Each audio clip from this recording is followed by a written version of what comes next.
compliqué. Comment pourrait-on ne pas être mal à l'aise à partir du moment où les femmes qui accusent Polanski de les avoir agressées, de les avoir violées, et sans doute même plus généralement un grand nombre de femmes qui elles-mêmes ont été victimes de violences, seront dans cette situation, dans une position douloureuse, évidemment, de voir ces nominations. Ça, c'est le premier point.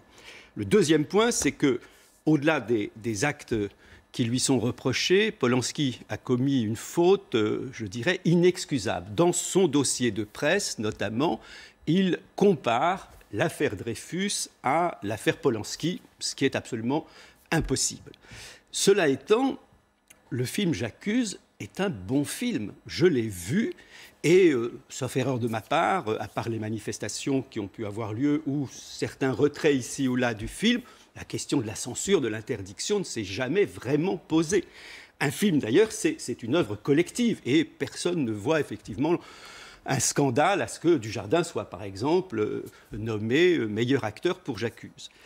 Cela étant encore, vous voyez qu'on est obligé d'avoir un peu de complexité, il faut considérer que même si l'œuvre est séparable de l'auteur, on peut lire Rousseau, le Marquis de Sade ou Céline, pour prendre trois personnages salauds à des degrés divers, on peut les lire.